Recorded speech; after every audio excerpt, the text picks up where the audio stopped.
Assalamualaikum warahmatullahi. InsyaAllah dalam video yang ringkas ini kita akan bincangkan berkenaan dengan pembentukan bullish dan bearish divergence dalam indeks. So jangan ke mana-mana.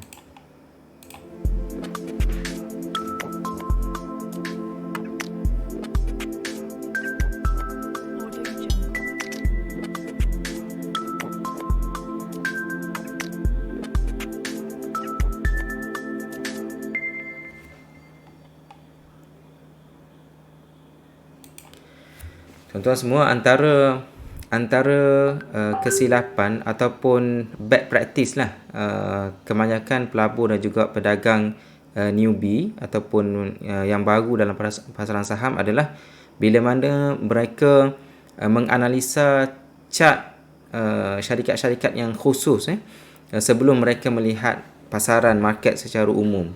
Jadi itu antara kesilapan yang biasa dilakukan oleh pelabur dan juga pedagang yang baru dalam pasaran bursa, khususnya di bursa Malaysia lah.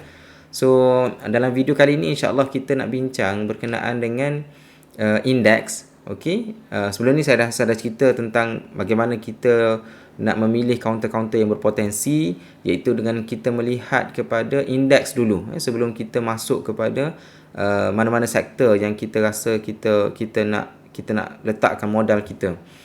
Jadi khusus pembincangan kita pada kali ini adalah berkenaan dengan pembentukan bullish dan juga bearish divergence dalam indeks. Sebab indeks ini dia akan mencerminkan cuaca ataupun suasana ataupun keadaan semasa dalam sesuatu pasaran saham itu. So penting untuk kita mengetahui perkara ini. Kalau sebelum ini tuan-tuan semua saya pernah share berkenaan dengan bullish and bearish divergence. So kalau tuan-tuan semua tengok dalam siri video yang kita publish sebelum ini, ada satu video yang kita bincang berkenaan dengan bullish and bearish divergence ini. So hari ini kita nak sambung sikit lah ataupun saya nak bagi tips sedikit lah kepada tuan-tuan semua berkenaan dengan bullish dan juga bearish divergence ini dalam indeks. Sebelum kita masuk kepada bullish and bearish divergence itu, sesuatu perkara yang kita perlu tahulah ataupun kita kena faham bahawa menganalisa indeks dia ada sesuatu yang penting untuk kita faham, iaitu indeks ini adalah dia mencerminkan secara umum, mencerminkan secara gambaran yang besar ataupun big picture apa yang berlaku kepada sektor-sektor tertentu. Kalau kita ambil contohnya indeks FBM-KLCI, dia mencerminkan apa yang berlaku kepada keseluruhan pasaran saham. Kalau kita fokus kepada indeks plantation contohnya, khusus kepada sektor plantation. Kalau kita ambil indeks teknologi, khusus kepada sektor dalam bidang teknologi, dalam sektor teknologi. Jadi indeks ini yang mencerminkan apa yang berlaku kepada kaunter-kaunter yang khusus, yang spesifik, ataupun syarikat-syarikat yang spesifik. Okey. So sebelum kita masuk ke pasaran, kita kena lihat cuaca dulu, cuaca ataupun keadaan secara big picture dulu sebelum kita terjun ataupun fokus kepada mana-mana kaunter. Itu adalah message yang sangat penting untuk kita semua faham lah. Jadi tuan-tuan semua, hari ini kita nak fokus berkenaan dengan bullish dan bearish divergence. Okey tuan-tuan semua, menganalisa indeks ni, sebab indeks adalah agak mustahil untuk orang manipulate pergerakan indeks. Sebab sesuatu indeks itu dia bukan bergantung kepada satu ataupun dua counter sahaja. Dia bergantung kepada berpuluh-puluh counter-counter yang memenuhi kriteria. Yang mana sekiranya indeks itu menunjukkan positif, boleh dikatakan bahawa kebanyakan counter-counter yang berada dalam indeks itu menunjukkan signal yang positif.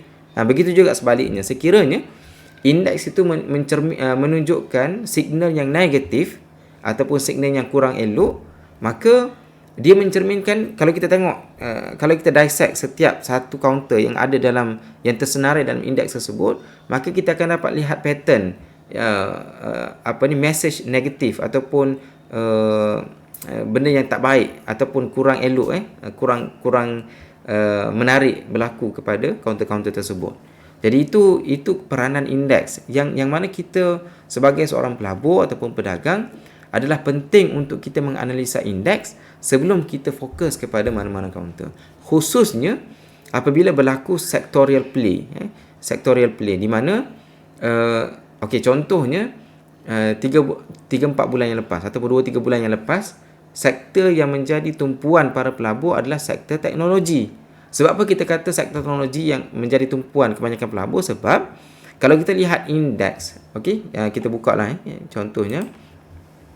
Kita buka indeks. Ini cara saya lah. Tuan-tuan mungkin boleh follow. Khususnya kepada mereka yang mempunyai account Pro ataupun Pro Plus dan sebagainya dalam TradingView. Kita boleh buat kita punya watch list ini. Watch list yang banyak lah. Berbanding kita menggunakan account yang free, yang mana kita hanya boleh buat satu watch list saja. It's okay. Kalau kita guna yang free pun tak apa. Sekarang ni TradingView dia ada kita boleh buat bahagian. So tuan-tuan semua kalau nak masukkan bahagian, contohnya di bawah ni kita nak letak bahagian-bahagian tertentu, so right click saja dan kita tambah bahagian. So dia akan keluar section macam ni. So kalau guna yang free pun no problem. Apa saya nak sebut tadi? Kalau kita lihat sektor teknologi contohnya. Sektor teknologi sebelum ini saya buang dulu semua. Dalam bulan berapa ni? Bulan 1, penghujung bulan 1 sehinggalah dalam bulan early March 2021. So kita lihat rally yang berlaku di sini. Cuma pada waktu itu saya pernah mengeluarkan satu idea di TradingView. Saya mengatakan bahawa kena berhati-hati kerana sektor teknologi ini dia mengeluarkan signal bearish divergence. Bearish divergence. Dan apa yang berlaku memang betul apa yang berlaku. Iaitu bearish divergence yang berlaku pada bearish divergence signal ini keluar pada pada chart. So kita lihat chart semakin naik. Naik mencanak, tetapi pada indikator momentum indikator dia mendatar ataupun dia menurun sedikit. So ini adalah satu signal yang kita kata bearish divergence lah. So price semakin naik tetapi momentum indicator, dalam kes ni saya menggunakan RSI lah. RSI menunjukkan bearish ataupun menurun. So ini signal bearish divergence. So apa yang berlaku memang kita punya prediction itu tepat. So harga makin naik, RSI makin turun. Begitu juga dekat sini memang obvious. Kalau kita tengok dekat sini price nampak mendatar. Tetapi kalau kita saya besarkan sikit. Price agak mendatar waktu itu, tetapi RSI dah menunjukkan satu signal bearish. So tengok apa yang berlaku di sini. Start di sini, nampak tak berlaku penurunan yang drastik pada sektor teknologi. Sama juga apa yang berlaku beberapa bulan yang lepas, beberapa minggu yang lepas. So kalau kita perhati, sekejap. Kalau kita perhatikan, yang ni puncak ke puncak kalau kita sambung. Nampak menarik puncak ke puncak.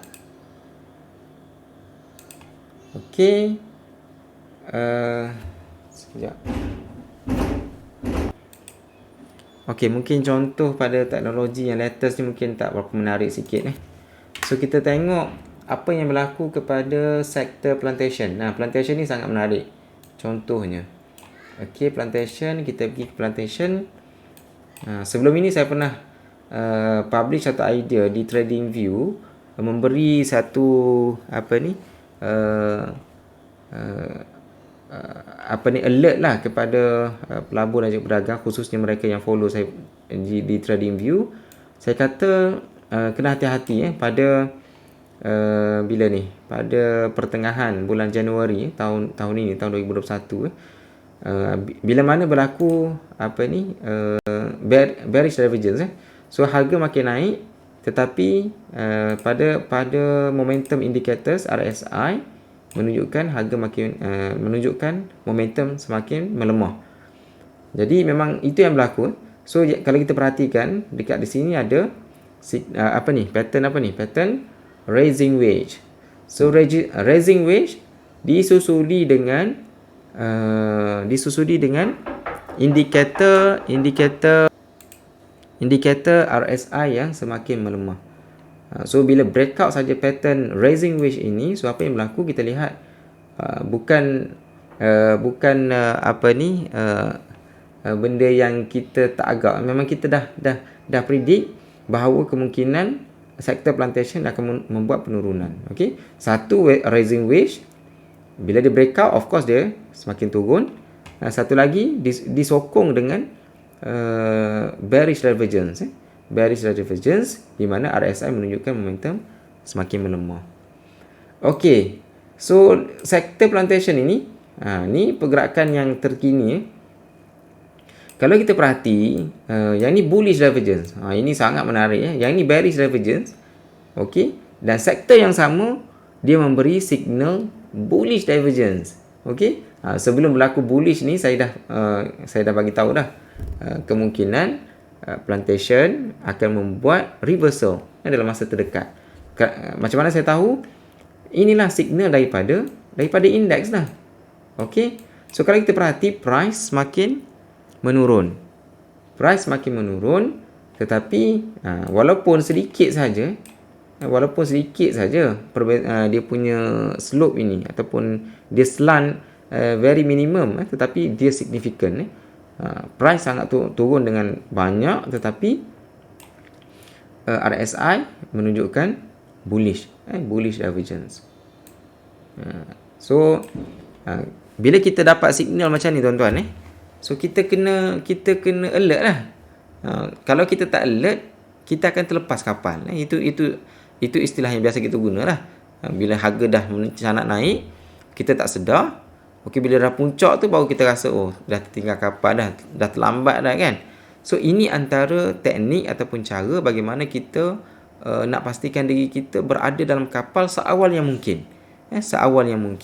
So dengan kita menganalisa indeks, dan seterusnya bila indeks menunjukkan signal yang positif, so kita perhatilah counter-counter yang leading, yang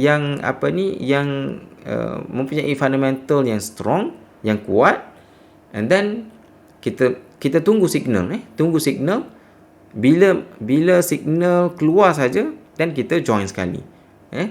Dan kita join itu lebih awal daripada orang lain lah, of course. Sebab kita dah menerima signal lebih awal daripada orang lain. Okey. Satu sektor lagi tuan-tuan, agak menarik, healthcare. Healthcare ni pun antara saya tak ingat saya publish di TradingView ataupun saya hanya sebut pada saya tak ingat. So healthcare ini tuan-tuan semua, saya buang dulu Fibonacci tu. Healthcare, okey, kalau kita perhatikan, kalau kita tengok Fibonacci tadi kan, okey, Fibonacci. So bila dia Fibonacci ni dah menembusi level 38.2, dan dia akan cari level 50 lah, 50%. So sebelum dia sampai 50%, dia dah membuat reversal. Okey. Cuma macam mana kita boleh predict? Reversal ni dia signifikan dekat sini. Okey, berbanding dengan macam ni. Dekat sini kan ada juga nampak reversal, macam reversal kat sini. Okey. Tetapi dia fail, turun. Tapi macam mana kita boleh predict ni? Dia semakin menaik ni. Dan dia menaik sehingga ke puncak di sini. Okey. Kalau tuan-tuan perhati, dekat sini ada signal Okey, bullish divergence. Very obvious. Harga makin turun.